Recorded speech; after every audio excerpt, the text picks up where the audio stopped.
Olá, amigos, olá, amigas da TV Sonic, da TV 247. Bem-vindos ao programa matinal. Antigamente, quando eu era criança, o programa de manhã, de sábado e domingo, era circo. Na TV Tupi era o Circo do Fusarca e do Torresmo. Na TV Record era o Circo do Arrelia.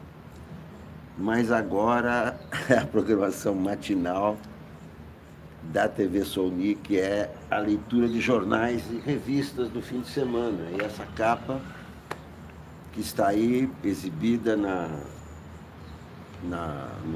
thumb é a capa da Carta Capital.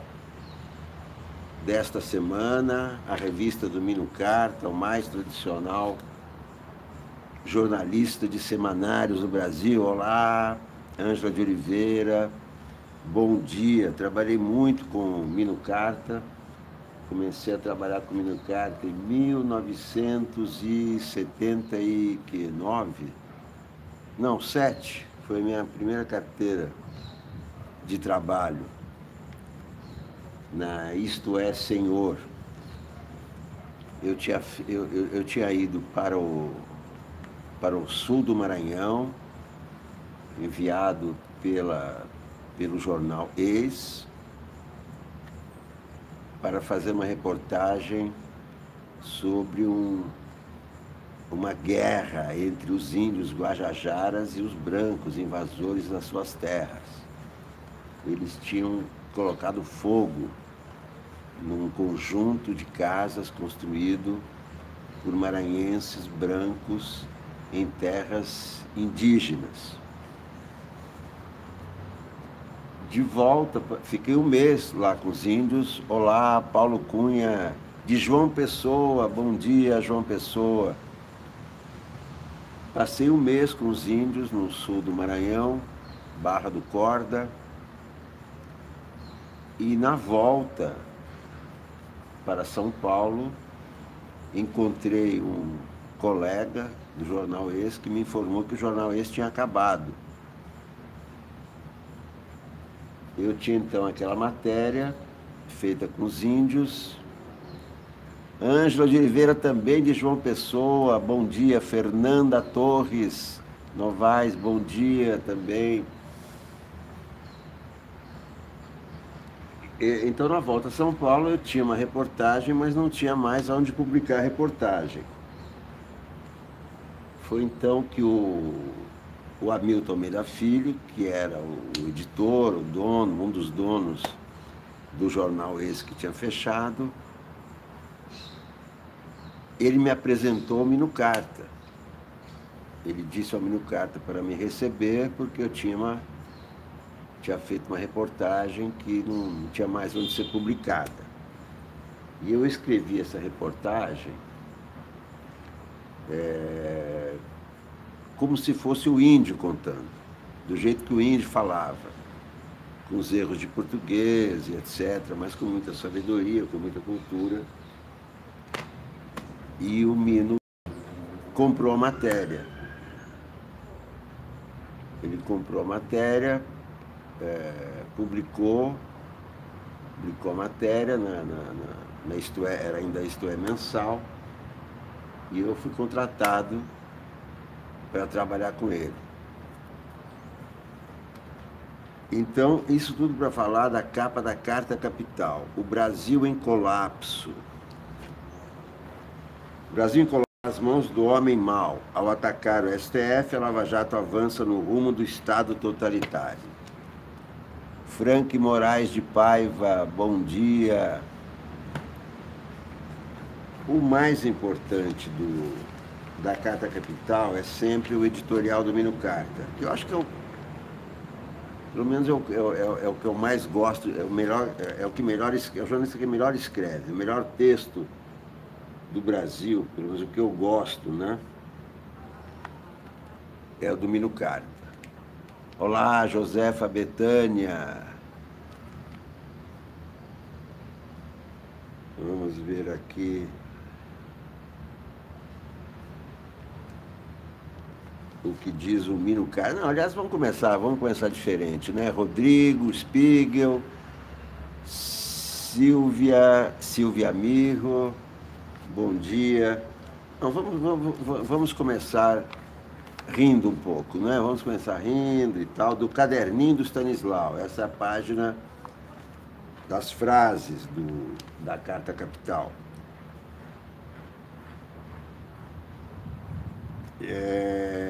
Fui mais uma vez ao Museu do Holocausto. Nós podemos perdoar, mas não podemos esquecer. O que diz Jair Bolsonaro lá em Jerusalém. Deixei escrito no livro de visitantes do Memorial do Holocausto em Jerusalém: aquele que esquece seu passado está condenado a não ter futuro. Portanto, qualquer outra interpretação só interessa a quem quer me afastar dos amigos judeus. Quer dizer, ele editou o que disse. Bolsonaro, em cartas às autoridades israelenses, após a repercussão negativa da frase sobre o Holocausto. A mensagem foi enviada após o presidente de Israel, Reuven Rivlin, ter puxado a orelha do presidente brasileiro pelo Twitter. Nem líderes partidários ou primeiros ministros vão perdoar nem esquecer.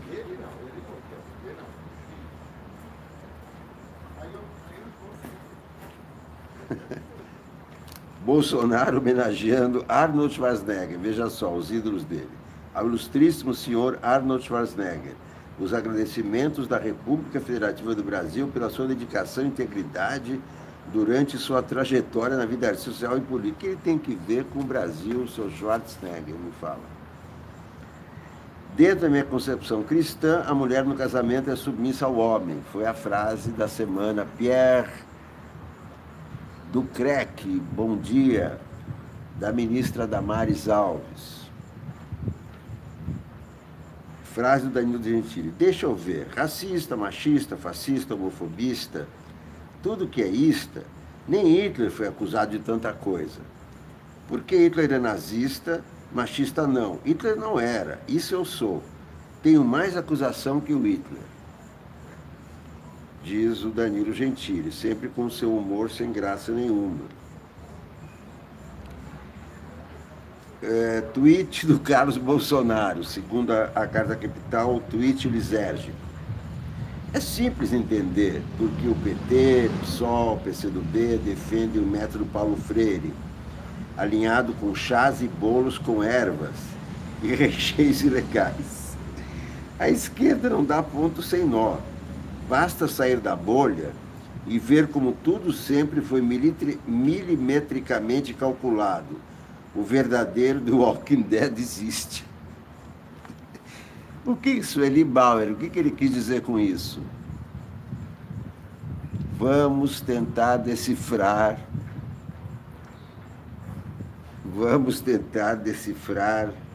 esse tweet do Carlos Bolsonaro, que eu não tinha visto. Vamos tentar entender. Escreveu Carlos Bolsonaro, aquele a quem o presidente deve a sua eleição. É simples entender porque o PT, PSOL, PCdoB defendem o método Paulo Freire, alinhado com chás e bolos com ervas e queixeiros ilegais.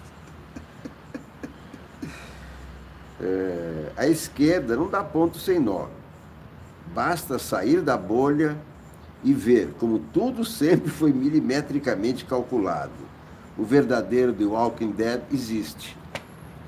Bom, eu não consigo entender. Se vocês decifrarem, por favor, me mandem aí as suas conclusões. Mino Carta.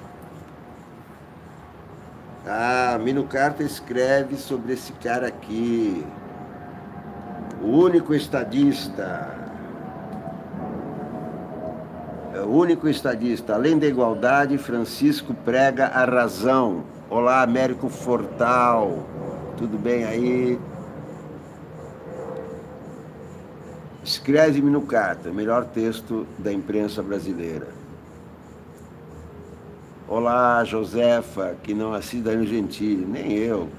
Que eu vou ver Danilo Gentili? Um verdadeiro idiota. O ex-conselheiro de Donald Trump, Steve Bannon, acaba de apontar o inimigo do processo humano, da própria civilização, o Papa Francisco. Permito-me imaginar a aprovação imediata de Olavo de Carvalho. Na edição de 5 de dezembro passado, no editorial, escrevi que o pontífice argentino teria de ser o maior desafeto do governo Bolsonaro. Vou ler com o sotaque do Mino Carta. Américo Fortal, não acredito que um filho do Bozo tenha capacidade de ser aprovado no concurso da PF.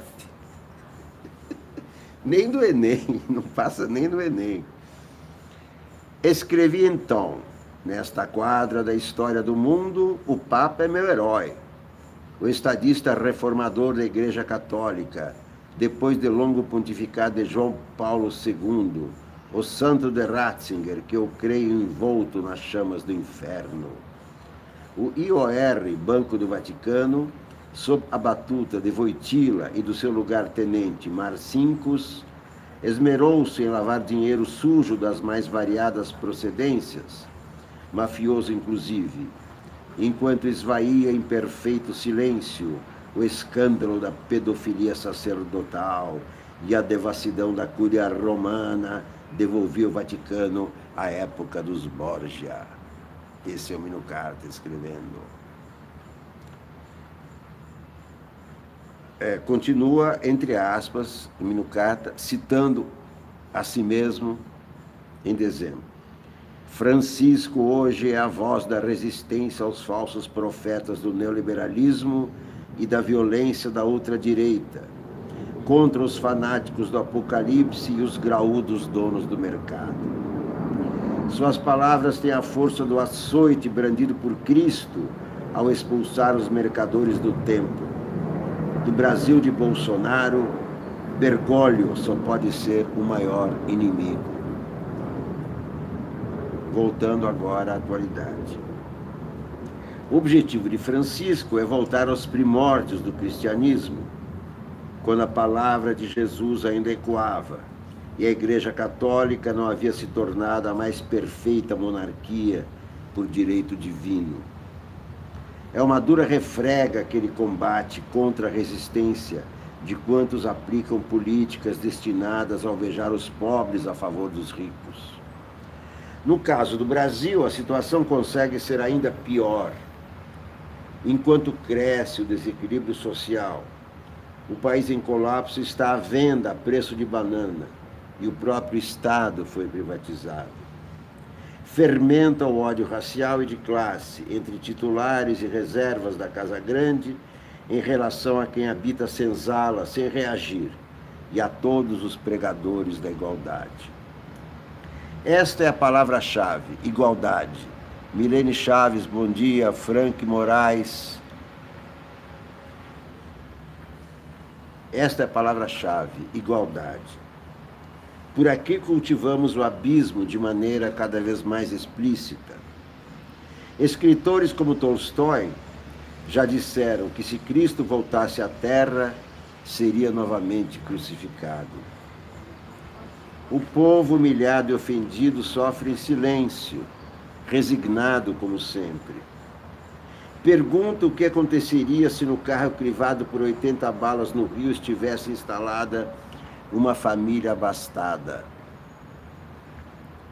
Dizem entre dentes os meus botões. Estaríamos até hoje a falar do assunto. Pergunto ainda, em qual país o episódio, ricos ou pobres, os ocupantes do veículo, o fato deixaria de provocar um largo momento de comoção nacional. Bom dia, bom dia.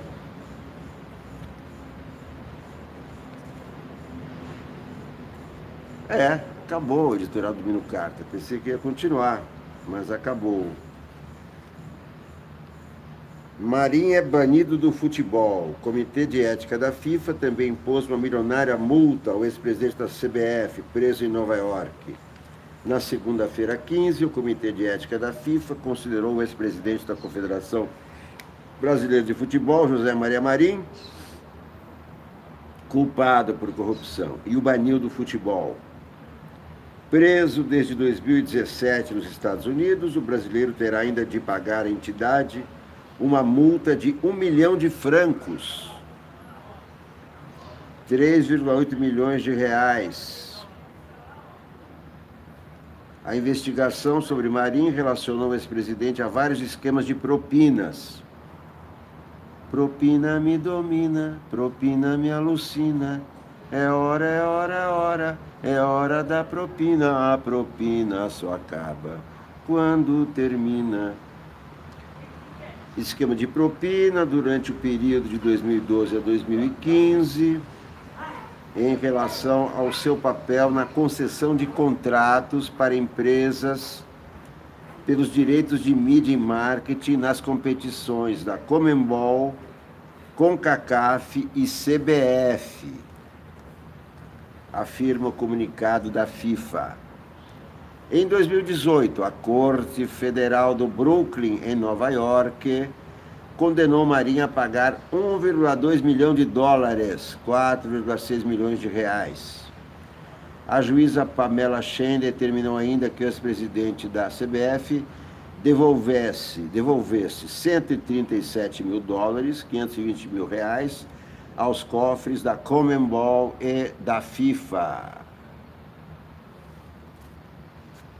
Notícias da Carta Capital.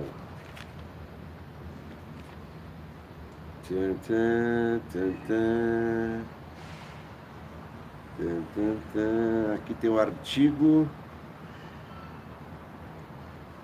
do Delfim Neto. O liberalismo durou pouco. Delfim Neto escreve na Carta Capital. Aqui no Maranhão existe a malhação de Judas, Nonato. Nonato informa que o Bozo é o campeão da malhação. É hoje a malhação de Judas? Não é em junho? O liberalismo durou pouco, escreve Delfim Neto. É muito grave Paulo Guedes não ser informado de imediato sobre a decisão de Bolsonaro de aumentar o... Vou ler só um trecho, não se preocupe. Ao atingir seus 100 primeiros dias, é impossível negar o ativismo do governo Bolsonaro. Ao mesmo tempo que produz um turbilhão de ideias, às vezes rapidamente esquecidas, o que não é o mal em si, revela grandes problemas de coordenação interna. É hoje o sábado de aleluia? Eu nunca sei. Silvia Mirro pergunta se existiu liberalismo. Frank disse que o sábado de aleluia não sabe. É hoje? É sábado hoje?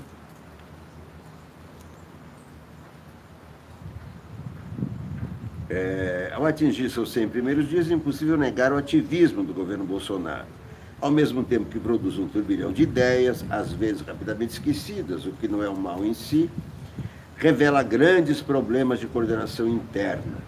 O único resultado visível é uma redução das expectativas que o elegeram. Com algumas exceções, o presidente escolheu auxiliares competentes que dão brilho e esperança ao governo, mas há áreas escuras envolvidas em religiosa cruzada reacionária, que impede a computação de boa parte da sociedade brasileira. É isso que escreve Delfim Neto na Carta Capital. Mas aqui está o presidente malvado. Aqui é a capa da Carta Capital. O presidente bomba, porque ele está com um detonador aqui na capa. Olha aqui, a capa da Carta Capital com Bolsonaro com a gravata dele igual a do Trump. O Trump, vocês já repararam? O Trump usa duas cores de gravata, vermelho e azul. As decisões de Bolsonaro sobre salário mínimo, radares nas estradas e fiscalização do IBAMA expõem mais sua prioridade. Mas com os militares ele é outro. Jair Bolsonaro é pessoa do ano para a Câmara do Comércio Brasil-Estados Unidos. Um prêmio a quem se esforça para aproximar os dois países. Merecido. Bate continência para a bandeira dos Estados Unidos, fez concessões comerciais, militares e diplomáticas a Donald Trump, em troca de uma camiseta de futebol e um número de telefone. Será agraciado em 14 de maio, em um jantar de gala em Nova York. O Convescote se daria no Museu Americano de História Natural? Seria. Descubro nesta matéria a caneta de Mino Carta, porque Mino Carta, pelo menos era assim, quando eu trabalhava lá, ele, principalmente a matéria da capa, ele pega a sua caneta e dá os seus pitacos ali, coloca seus adjetivos, muda substantivos, sempre para melhor. Não estou dizendo isso como crítica, não, nem como censura do Mino Carta, não, estou dizendo que ele melhora os textos, como ele melhorava os meus textos, a quem eu agradeço. E aqui noto, posso estar enganado, mas noto o Mino Carta aqui, por exemplo, este Convescote, me parece a autoria do Mino Carta. Bem, então, o Convescote daria no Museu Americano da História Natural. Eu visitei esse museu maravilhoso, me lembro tinha um dinossauro imenso, todo reconstituído ali no museu. Seria, na sexta-feira 12, o prefeito nova-iorquino Bill de Blasio, de 58 anos, há 5 no cargo, foi entrevistado por uma rádio local. Pediu ao museu e foi atendido para não aceitar que Bolsonaro fosse homenageado por lá. Um comentário que se julgou no direito de fazer, pois o museu embolsou 8,6 milhões de dólares em verba da prefeitura em 2018. Esse cara é um ser humano muito perigoso, disse Blasio sobre Bolsonaro. Perigoso. Com problemas de autoestima, na opinião de um empresário que acha que o presidente não consegue fazer de igual para igual com os generais do governo. Chefe de uma família patológica, na visão de um estrategista de um partido do Centrão, autor de frases extremamente desagradáveis para Marine Le Pen, líder da extrema-direita francesa, condenado na justiça por dizer que não estupraria uma mulher feia. Um sujeito que descreve quilombolas como gente que pesa arrobas e que nem para procriar serve. Que comemorou quando um deputado gay deixou o Brasil ameaçado de morte. Grande dia. Que após o incêndio do Museu Nacional limitou-se à grosseria. Já pegou fogo, quer que eu faça o quê? Que levou 5 dias para comentar os 80 tiros disparados por militares contra uma família negra inocente no Rio e para taxar apenas de incidente. Um homem desprovido de coração, compaixão, que ao atacar o politicamente correto parece reivindicar que o brasileiro possa ser um escória safado. E o grande exemplo é o Danilo Gentili.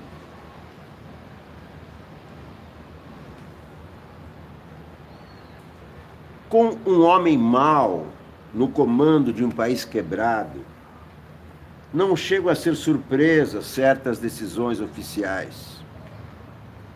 No ano que vem, não haverá aumento real do salário mínimo. Um fato que de 95 para cá só ocorreu em 2017, com Temer. A menos que o Congresso derrote o governo, e já há mau humor até no PSL, o partido de Bolsonaro, ou que o presidente mude de ideia até dezembro, o mínimo passará de R$ 998 para R$ 1.040. Um reajuste apenas pela inflação prevista para 2019, de 3,8%. No caso brasileiro, a inflação é curta porque a economia está fria, a economia não reage, por isso a inflação tão pequena. É o que consta do esboço do orçamento de 2020, enviado pelo governo ao Congresso na segunda-feira. É o fim de uma política de ganhos reais do mínimo surgida na era Lula, 2003-2010, e convertida em lei em 2015. O valor era fixado com base na inflação e no crescimento do PIB. Não será mais.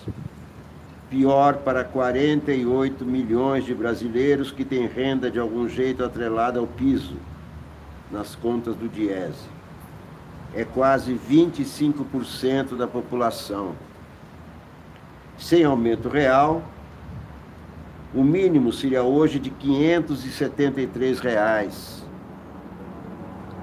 425 a menos do que o valor vigente, informa o Diese. Houvesse ganho real em 2020, seria de 1.059 e não de 1.040. É menos massa salarial e, portanto, menos consumo. A atividade econômica desagradece. Ao menos o governo deixará de gastar 5,7 bilhões de reais com aposentadorias, um dos motivos da avareza presidencial. E não é o único motivo. O outro enche de alegria o empresariado apoiador do presidente. Bolsonaro, Hag Sameach, Feliz Pêssach também para todos. Temos a Páscoa católica, temos o Pêssach judaico e hoje a malhação do Judas. Não precisa nem dizer quem será o escolhido, porque está na cara, né? Olhem quem será o escolhido. Olhem o que esse homem trouxe para a democracia brasileira. Generais. A gente precisava de comida, de emprego. E ele trouxe generais. Bolsonaro, que há 30 anos leva a vida com dinheiro do contribuinte, antes como deputado, agora como presidente, acha que o brasileiro ganha demais. A nossa mão de obra é talvez uma das mais caras do mundo, disse no Chile, em 23 de março, em um café da manhã com empresários. Um estudo de 2018 da Confederação dos Sindicatos Alemães mostrou que o Brasil tem um dos mais baixos salários mínimos do mundo. Em março, a média salarial dos trabalhadores era de 2,2 mil por mês, de acordo com o IBGE, cujas estatísticas Bolsonaro critica. Na Argentina, um salário desses faz a pessoa ser considerada pobre pelo INDEC, o IBGE portenho. No fim de 2018, havia 32% de pobres urbanos no país vizinho. Estava nessa situação quem embolsava abaixo de 27 mil pesos mensais, o equivalente a 2,4 mil reais. Por aqui eram 26% de pobres em 2017, o último dado do IBGE.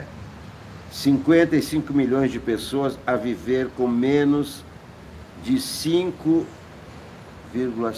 dólares por dia, R$400 por mês. Critério de pobreza adotado pelo Banco Mundial. Pobreza pode ser umas consequências de mortes nas estradas, de acordo com a Organização Mundial da Saúde. A família da vítima pode ficar sem a renda gerada por ela, por exemplo. Se depender de Bolsonaro, haverá mais cadáveres nas ruas.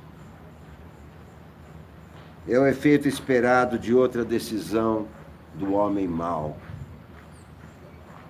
Em 31 de março, ele mandou o governo brecar um processo iniciado na gestão Temer que manteria os atuais pardais nas rodovias, cerca de 2.200, e botaria outros 8.000 em operação. Sabemos que a grande maioria desses radares tem o único intuito de retorno financeiro ao Estado, escreveu Bolsonaro no Twitter, um irresponsável, um homem mau.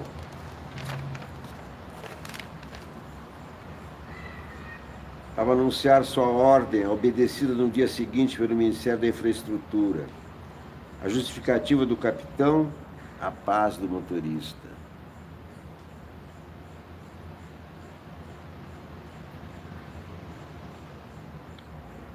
Em 2016, 37.000 motoristas e outros infelizes encontraram a paz dos cemitérios graças a acidentes. É o último número disponível no Sistema de Informações sobre Mortalidade, banco de dados do Ministério da Saúde. A maioria das vítimas tinha de 20 a 39 anos. Era do Sudeste e do Nordeste. Somente nas capitais foram 5,7 mil mortes em 2016. O Brasil é o quinto no ranking da OMS, com mais mortes no trânsito, uma posição compatível com o tamanho da população, a quinta maior. Quem vem na frente são as 4 nações mais populosas: Índia, China, Rússia e Estados Unidos. Ao todo, morrem 1,2 milhão de pessoas no planeta em acidentes por ano. É a principal causa de morte de jovens de 15 a 29 anos, segundo a OMS. Não raro, homens alcoolizados. O assunto é tão sério que desde 2007, a OMS, um órgão da ONU, realiza uma Semana Mundial sobre Segurança no Trânsito. A próxima será em maio. Na última, em 2017, a entidade informou de 40% a 50% dos motoristas ultrapassam os limites de velocidade. O risco de morrer é de 20% quando se dirige a 50 por hora e de 60% quando se vai a 80 por hora.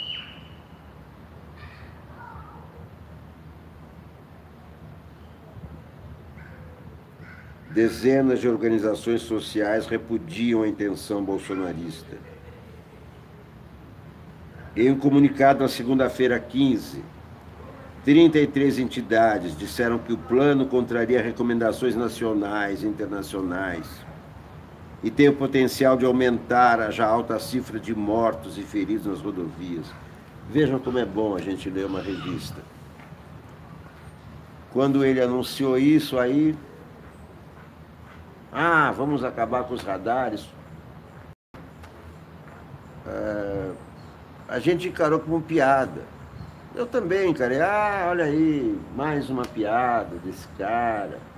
Mas não é uma piada, é uma tragédia. Por isso que é preciso ler as revistas. A gente sabe pouca coisa. A gente acha que sabe. Mas é preciso ler cada vez mais para aprender. Tem outros que estão trabalhando, pesquisando. Eu não sabia nada disso, eu sou um jornalista. Mas eu também não vi toda a dimensão maldosa, trágica daquela declaração dele de que não precisa de radares. Agora estou vendo a explicação. Como é que as mortes nas estradas são trágicas para os que ficam? Como é que influenciam o aumento da pobreza? Como é que a velocidade implica em acidentes e mortes? A importância que se dá a esse problema no mundo e que o Bolsonaro despreza.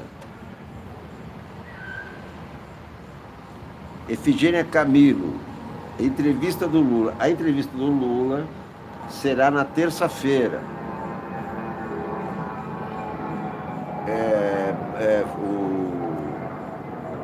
A Mônica Bergamo e Kim Florestan, Fernandes Júnior, embarcam amanhã para Curitiba. E a entrevista está marcada para terça-feira. Evidentemente que, ou na própria terça-feira, já deve estar nos sites do UOL e do El País. Não é? É assim que funciona. Diz Florestan que também vai poder filmar. Então haverá o vídeo da entrevista. Portanto, na terça-feira, como tem o vídeo da entrevista, eu acho que ele poderá fazer ao vivo, como eu aqui faço ao vivo. Mas não sei. Não sei se será ao vivo ou se será um vídeo gravado. Mas o dia da entrevista é terça-feira.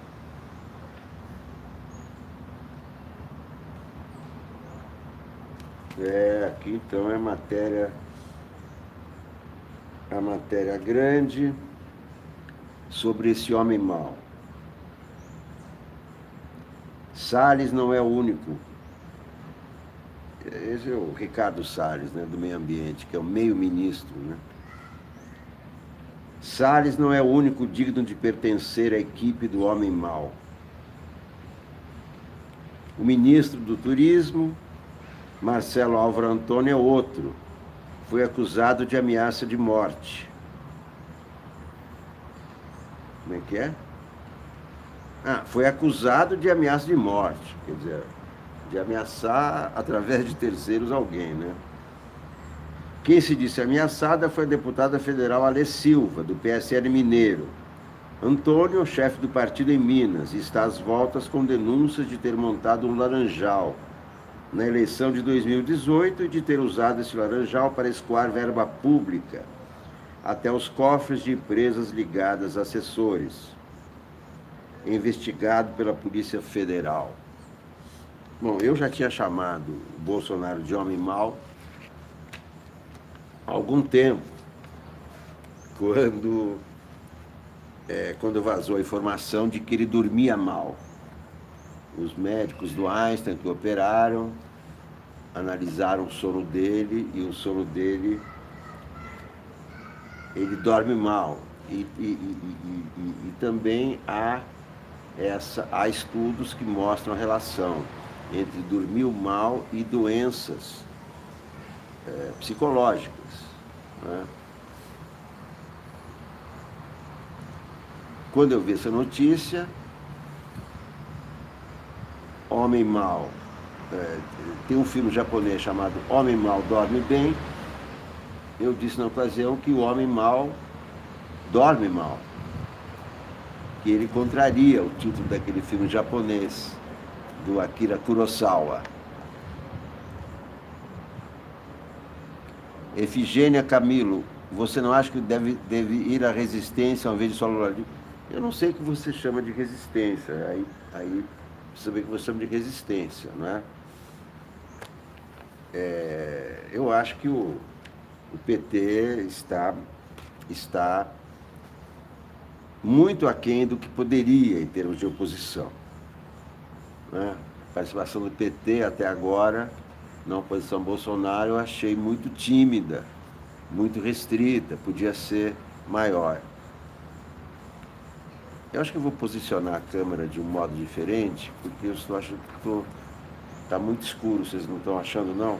Meu rosto está escuro, deixa eu ver se eu consigo uma luz melhor, só um instante, e assim também fazemos uma pausa. Eu na verdade estava com frio, e aqui está mais que... mas assim é pior para vocês, né? Deixa eu ver. Acho que aqui melhorou, né? Hein? O que vocês acham?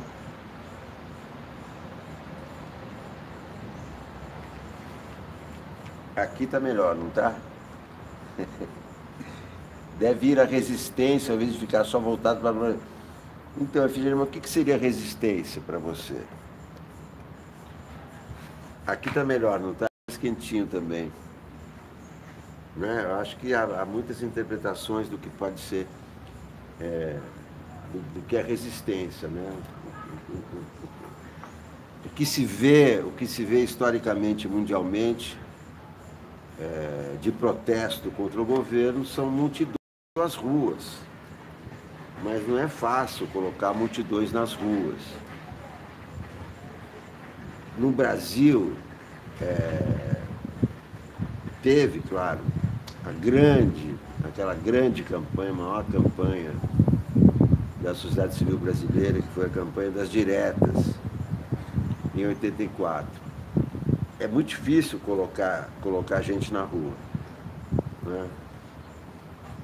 Muitas pessoas falam, mas o PT não convoca, o Lula não convoca. Não é tão simples como convocar, sabe? Vamos para a rua, e aí as pessoas vão para a rua. É uma coisa complicada, que exige muito trabalho, muita organização. E em matéria de organização, os brasileiros não são os mais empenhados em organizar as coisas.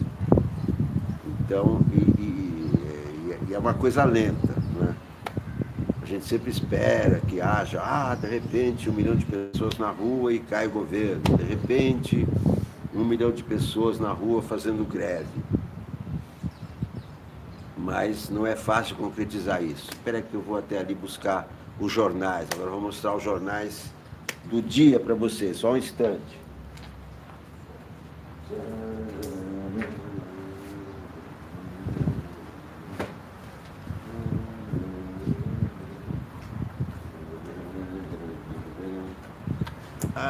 Então, realmente ali estava frio. Aqui eu estava esquentando. Aqui o Globo.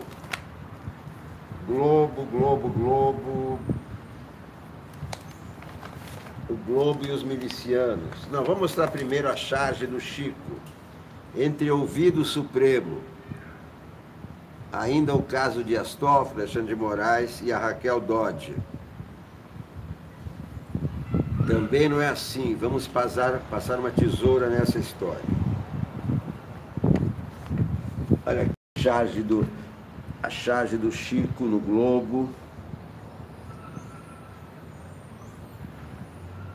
Ainda a respeito desse imbróglio do STF com seus acusadores, não é? Milicianos faturam com resgate de carros roubados. É a manchete do Globo de hoje. Milicianos faturam com resgate de carros roubados.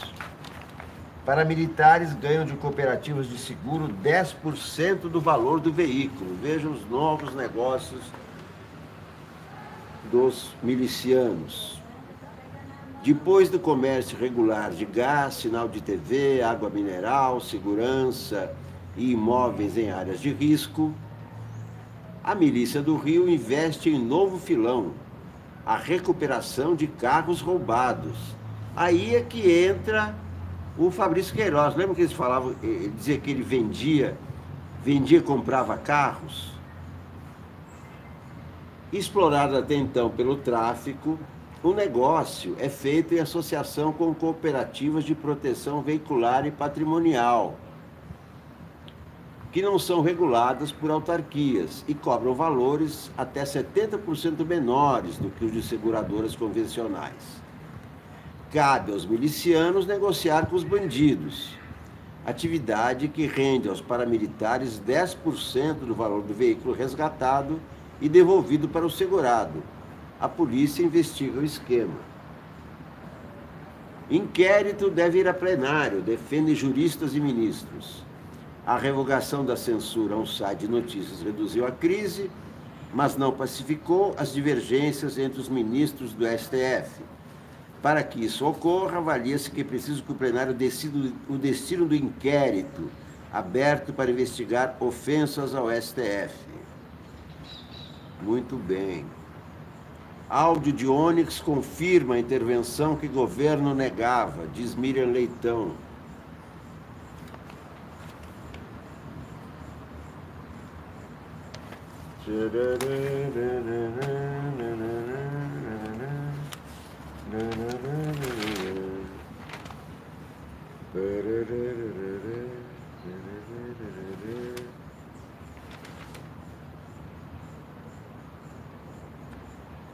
A fala sem freio do presidente, artigo de Cândido Mendes, na página 3 do Globo. O inédito do governo Bolsonaro é já ter perdido a esperada lua de mel das primeiras semanas de poder. As contradições estão aí, dia a dia, a tirar toda a sequência do discurso presidencial. Atropelam-se ainda as iniciativas dos filhos, criando uma múltipla interrogação para o próximo passo. Tanto e de imediato, a fragilizar a sua vigência, já se verificam substituições no ministério. Reconheceu a insatisfação generalizada com o titular da educação, a quem, não obstante, Bolsonaro quis dar mais uma oportunidade. Emerge em contraste a solidez do ministro Guedes, que, em proclamado desinteresse do cargo, define condições muito claras para a sua mantença no governo. Como é que está a luz para vocês aí? Tá boa?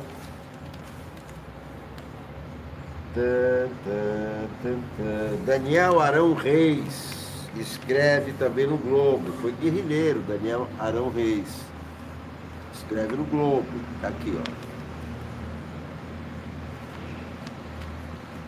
ó. A onda marrom na Europa. As democracias e os valores democráticos estariam em crise terminal?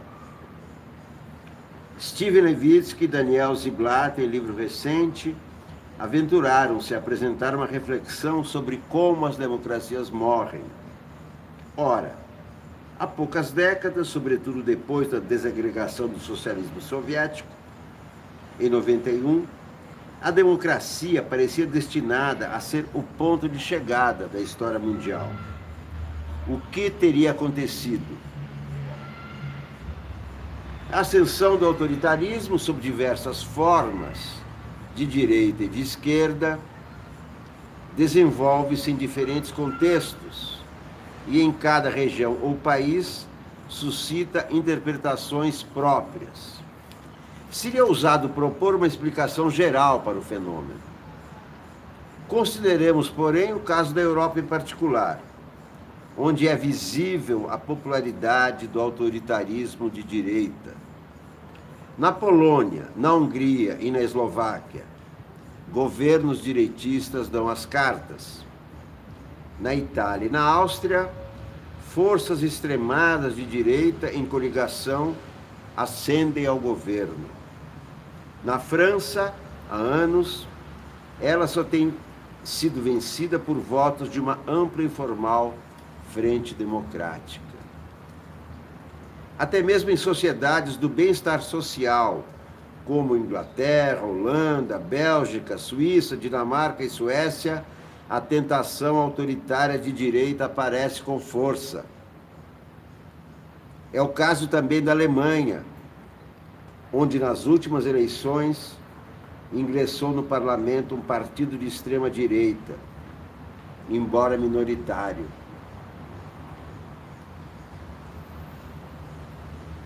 Seria razoável igualar essas tendências a uma nova onda marrom, cor do uniforme usado pelas SA, os Sturmabteilung, milícias nazistas dos anos 30, um renascimento do nazifascismo sob novas formas. Enquanto se trava o debate conceitual, seria importante considerar alguns aspectos relevantes. Comecemos pelo fato de que as propostas ultraconservadoras, mesmo depois da Segunda Guerra Mundial, permaneceram vivas e bem vivas na Europa.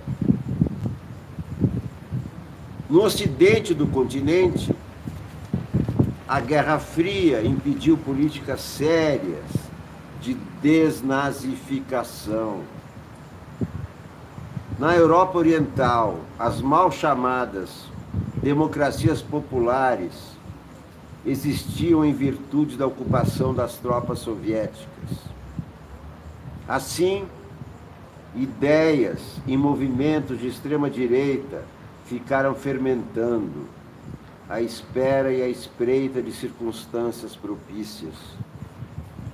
Estas desenharam-se com a subversão radical de valores introduzida pela grande revolução informática desde os anos 60, da organização da economia, as instituições políticas, da configuração das classes sociais aos valores culturais. Um verdadeiro terremoto aconteceu, abalando certezas, instaurando o medo. Grandes contingentes populacionais passaram a ter dificuldade em se encontrar num mundo que mudava numa velocidade imprevisível. Desamparados pelos partidos tradicionais, de direita e de esquerda, e pelas instituições vigentes, tenderam a encontrar em discursos simplistas respostas para seus anseios e angústias. O processo acirrou-se com a crise econômico-financeira iniciada em 2008. Pagaram pelos custos da superação do desastre os trabalhadores e os assalariados em geral. Pagaram com desemprego, subemprego, salários aviltados e serviços públicos degradados.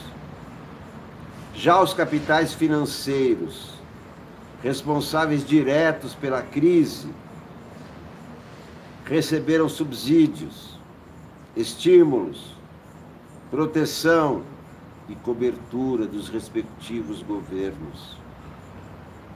Aprofundou-se o quadro de desespero, amargura e ressentimento, caldo de cultura favorável aos demagogos direitistas. Esse é o artigo mais importante de hoje, pelo menos para mim. É o que está me dando luzes para entender o que está acontecendo. Por outro lado, os imigrantes, que haviam desempenhado papel vital no desenvolvimento econômico dos anos 50, 60, assimilados pela prosperidade europeia, passaram a ser percebidos com hostilidade, gerando uma espécie de pânico identitário, um outro poderoso nutriente das direitas. O triste é perceber que os partidos de esquerda carecem de propostas, ou conciliam com os interesses dos grandes capitais financeiros, ou cedem ao canto de sereia dos nacionalismos, um terreno armadilhado que não é o seu. Em ambos os casos, abandonam o caminho de uma Europa dos trabalhadores, única saída comprometida com a justiça social e a democratização da democracia, uma terceira margem, alternativa ao domínio atual da especulação financeira e à onda marrom.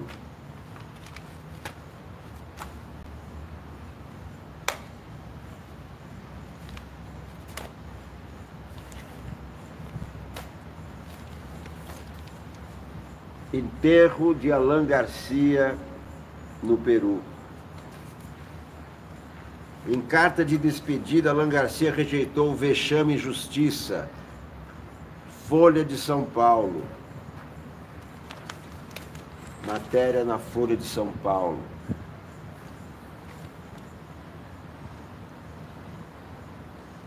Alan Garcia deixou uma carta, testamento, assim como Getúlio.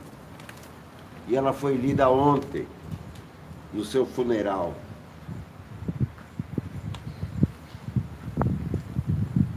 Vi outros desfilarem algemados, resguardando sua miserável existência. Mas Alan Garcia não tem por que sofrer essas injustiças e circos. Escreveu o ex-presidente, e a carta foi lida por sua filha Luciana. Não houve, nem haverá contas, nem subornos, nem riquezas. A história tem mais valor que qualquer riqueza material. Nunca poderá haver preço suficiente para quebrar meu orgulho. Por isso, repito, outros se vendem, eu não. Cumprido meu dever na política e nas obras realizadas a favor do povo, alcançadas as metas que outros povos ou governos não conseguiram, não tenho por que aceitar vexames. Deixo para meus filhos a dignidade das minhas decisões. A meus companheiros um sinal de orgulho e meu cadáver como uma mostra do meu desprezo para meus adversários, porque já cumpri a missão que me impus. Ele então tinha uma carta pronta para o momento em que ia se matar. Foi um suicídio programado. Não sei se o de Getúlio também foi. Mas imagino que sim, porque ele não podia ter escrito aquela carta no momento anterior ao tiro.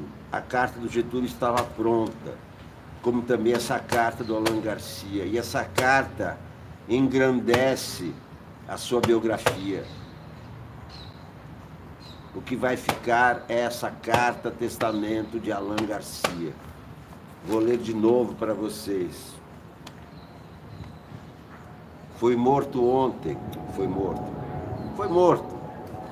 Se suicidou, acossado pelas forças policiais, assodadas pela Operação Lava Jato, que está destruindo a democracia na América Latina. Que faz parte desse quadro de desmonte da democracia, da Constituição. 4 presidentes do Peru sob acusação de envolvimento com Odebrecht. Todos eles com sentenças antecipadas, mandado de prisão antes de julgamento. O único que protestou contra essa infâmia foi Alan Garcia, que no momento em que recebeu a ordem de prisão, foi para o seu quarto, apanhou um revólver e se matou. Mas deixou uma carta testamento. E essa carta testamento eu vou ler de novo. Vi outros desfilarem algemados, resguardando sua miserável existência. Mas Alan Garcia não tem por que sofrer essas injustiças e circos. Não houve, nem haverá contas, nem subornos, nem riquezas. A história tem mais valor que qualquer riqueza material. Nunca poderá haver preço suficiente para quebrar meu orgulho. Por isso, repito, outros se vendem, eu não. Cumprido meu dever na política e nas obras realizadas a favor do povo, alcançadas as metas que outros povos ou governos não conseguiram, não tenho por que aceitar vexames. Deixo para meus filhos a dignidade das minhas decisões. A meus companheiros um sinal de orgulho e meu cadáver como uma mostra do meu desprezo para meus adversários, porque já cumpri a missão que me impus.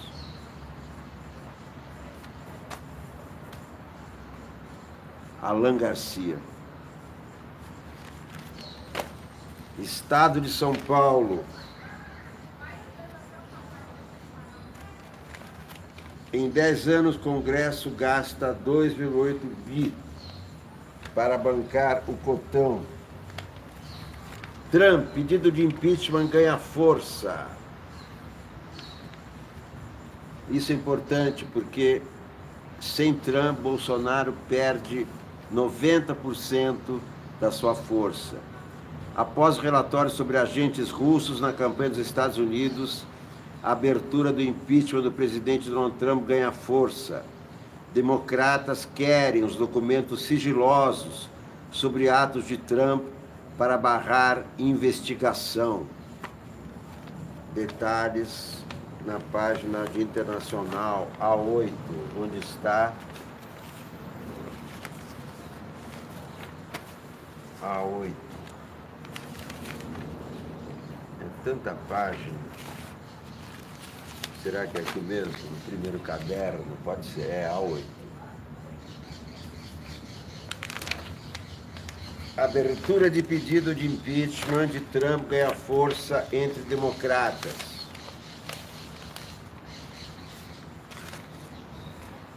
O movimento pela abertura de um processo de impeachment do presidente Donald Trump, com base no relatório do procurador Robert Mueller, ganhou adesões ontem nos Estados Unidos, embora a ação ainda divida a oposição e seja rejeitada por republicanos. A senadora democrata Elizabeth Warren, pré-candidata à presidência, defendeu que os deputados comecem o procedimento de impeachment. No mesmo dia, o presidente do Comitê de Justiça da Câmara, Jerry Nadler, intimou o Departamento de Justiça a entregar uma versão sem censura do relatório de Mueller. Estima-se que 12% do documento tenha ficado em sigilo. Na quinta-feira, depois de 2 anos de investigação, o relatório de Mueller sobre a interferência da Rússia nas eleições de 2016 foi entregue aos congressistas. Apesar de Trump comemorar o que considera sua inocência, o texto aponta contatos entre seus assessores e agentes russos. O relatório também mostra manobras de Trump contra a investigação e aponta que o presidente só foi mal sucedido em obstruir o caso porque seus assessores não cumpriram suas ordens. O conteúdo das investigações reacendeu o debate sobre o impeachment de Trump. O relatório apresenta fatos que mostram que um governo estrangeiro hostil atacou nossa eleição e Donald Trump recebeu essa ajuda. Uma vez eleito, ele obstruiu a investigação, escreveu Warren no Twitter. Segundo ela, Elizabeth Warren, Mueller colocou o próximo passo nas mãos do Congresso. A presidente da Câmara dos Deputados, a democrata Nancy Pelosi, tem adotado um discurso cauteloso com relação aos pedidos de impeachment. Após a declaração de Elizabeth Warren, a porta-voz de Nancy Pelosi afirmou que é preciso dar um passo de cada vez. Parte dos democratas no Congresso avalia que é hora de mudar a estratégia. Em vez de insistir nos ataques ao republicano, segundo esta corrente, a tática deveria ser foco no debate de questões internas, rumo à eleição de 2020. Nos Estados Unidos, assim como no Brasil, um eventual pedido de impeachment precisa passar pela Câmara e depois pelo Senado. Apesar de os democratas terem a maioria dos deputados, os republicanos têm mais senadores. Segundo analistas, ainda que o processo avançasse na Câmara, o impeachment seria barrado no Senado, a exemplo do que aconteceu com Bill Clinton nos anos 90. Meus caros amigos da TV Solnic e da TV 247, muito obrigado pela participação de vocês nessa leitura de jornais na manhã de sábado, 20 de abril de 2019. Esta é uma TV Solnic, é uma TV que funciona dentro de um celular. É uma TV de jornalismo, é uma TV que não aceita fake news, nem dar espaço a teorias da conspiração. Por favor, peço mais uma vez, as TVs no YouTube. Olá, Lenice, mais uma vez, muito obrigado pela sua colaboração. Marcelo Quintão, como está fazendo a Lenice, você também pode colaborar com o seu cartão de crédito, doando para o nosso projeto Catarse, ou simplesmente para o nosso chat, para melhorar as condições da TV Sounic, para melhorar as condições de vida do Sounic, que sou eu. Eu sou um jornalista profissional, então eu tenho que ser remunerado. Para ser remunerado, quando vocês me assistem, me remuneram, porque estão me dando audiência. Quando vocês colaboram com qualquer quantia, como acabou de fazer a Lenice, como tantos amigos fazem, vocês também estão ajudando esses canais. Esses canais funcionam dessa maneira, com a participação do público e não com a participação do capital. Não adianta eu ter $1 milhão e investir num canal do YouTube. O que eu preciso é da audiência de vocês e da colaboração de vocês. Francisco Alencar, com R$10 também, muito obrigado. Muito obrigado. Então, queria explicar para vocês que os programas na TV Sounic acontecem ao vivo, sem horários definidos, mas de manhã eu leio jornais. À tarde, quando vou ao 247, menos hoje, que é sábado, e sábado e domingo não tem a minha participação do 247. O 247 continua, Boa Noite também existe, mas com outras pessoas nos fins de semana.